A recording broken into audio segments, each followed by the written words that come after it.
नमस्कार। Labour bureau द्वारा all India consumer price index for industrial worker के अक्टूबर 2024 के आंकड़े जारी कर दिए गए हैं और आंकड़े बता रहे हैं कि इस मोर्चे पर अच्छी खबर है।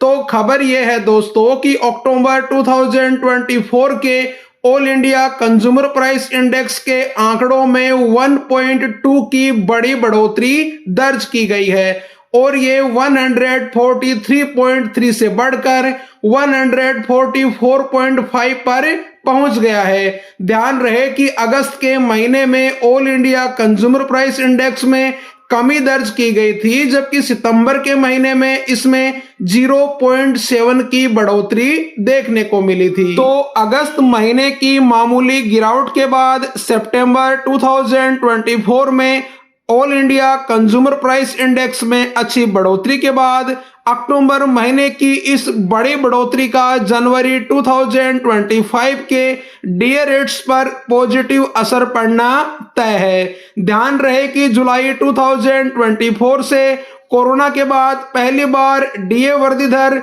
4% से घटकर 3% रही है और अगर all India consumer price index में अगस्त 2024 में कमी के बाद एक बार फिर जनवरी 2025 से भी मिलने वाले डीए में और भी कमी आने की संभावना बढ़ गई थी, लेकिन all India consumer price index में पहले सितंबर और अब अक्टूबर के महीने में बढ़ोतरी से जनवरी 2025 से डीए रेट्स में पॉजिटिव बढ़ोतरी की उम्मीदें बढ़ गई हैं। तो आइए देखते हैं कि केंद्रीय कर्मचारियों को जनवरी 2025 से कितना डीए मिलेगा। क्या इसमें होगी 4% की बड़ी बढ़ोतरी या फिर डीए में कोरोना के बाद की सबसे कम बढ़ोतरी यानी केवल 2% की बढ़ोतरी होने वाली है, या फिर जुलाई की तरह 3% की बढ़ोतरी के साथ डीए 56% होने वाला है। 1 जनवरी 2025 से केंद्रीय कर्मचारियों को कितना डीए मिलेगा,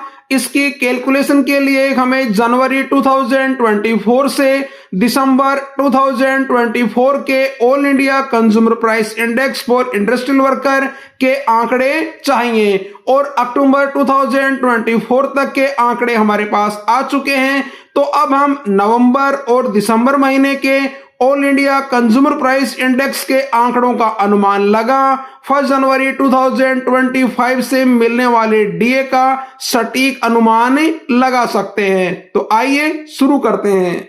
पहली सिचुएशन में हम मान लेते हैं कि नवंबर और दिसंबर के महीने में all India consumer price index में कोई बढ़ोतरी नहीं हो, यानी all India consumer price index उतना ही रह जाए जितना अक्टूबर के महीने में था, यानी नवंबर के महीने में 144.5 ही रह जाए और दिसंबर के महीने में भी 144.5 ही रह जाए। तो 1 जनवरी 2025 से केंद्रीय कर्मचारियों को कितना डीए मिलेगा। तो आइए डीए कैलकुलेटर में नवंबर और दिसंबर महीने में all India consumer price index के आंकड़े 144.5 रखकर चेक करते हैं कि कितना डीए मिलेगा।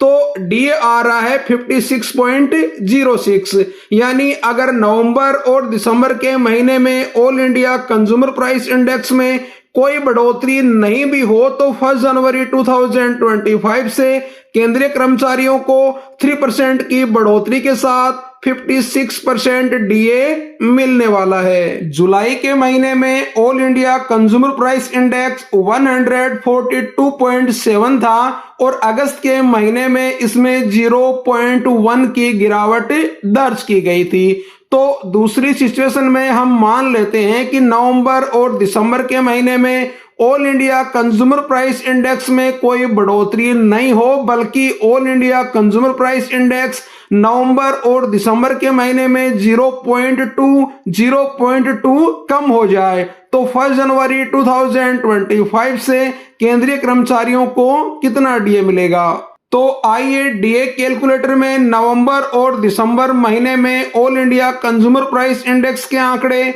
144.3 और 144.1 रखकर चेक करते हैं कि कितना डीए मिलेगा।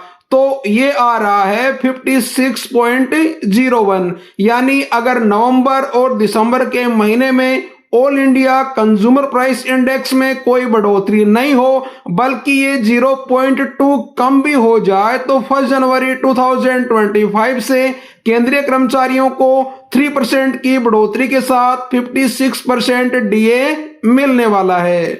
तीसरी सिचुएशन में हम थोड़ा आशावादी दृष्टिकोण लेते हैं और मान लेते हैं कि नवंबर महीने में all India consumer price index में 1.5 और दिसंबर के महीने में all India consumer price index में 2.0 की बढ़ोतरी हो जाए तो 1 जनवरी 2025 से केंद्रीय कर्मचारियों को कितना डीए मिलेगा। तो जब हम डीए कैलकुलेटर में ये आंकड़े रखकर चेक करते हैं तो डीए आ रहा है 56.52। तो नवंबर और दिसंबर में क्रमशः 1.5 और 2.0 की बढ़ोतरी के बाद भी केंद्रीय कर्मचारियों को 1 जनवरी 2025 से 3% की बढ़ोतरी के साथ 56% डीए ही मिलने वाला है। चौथी सिचुएशन में हम थोड़ा और ज्यादा आशावादी दृष्टिकोण लेते हैं और मान लेते हैं कि नवंबर के महीने में all India consumer price index में 3.5 और दिसंबर के महीने में 3.3 की बढ़ोतरी हो जाए तो 1 जनवरी 2025 से केंद्रीय कर्मचारियों को कितना डीए मिलेगा। जब हम डीए कैलकुलेटर में ये आंकड़े रखकर चेक करते हैं तो डीए आ रहा है 57.01। तो अगर नवंबर और दिसंबर में क्रमशः 3.5 और 3.3 की बढ़ोतरी हो जाए तो केंद्रीय कर्मचारियों को 1 जनवरी 2025 से 4% की बढ़ोतरी के साथ 57% डीए मिल सकता है। अब आप ही कमेंट करके बताएं कि 1 जनवरी 2025 से केंद्रीय कर्मचारियों को कितना डीए मिलेगा। हमारी नजर में 3% की बढ़ोतरी के साथ 56% डीए मिलने की संभावना है क्योंकि पिछले 10 महीनों के आंकड़ों को देखें तो किसी अप्रत्याशित कमी या अप्रत्याशित वृद्धि की कोई संभावना नजर नहीं आ रही है। आप इस संदर्भ में क्या सोचते हैं जरूर कमेंट करें।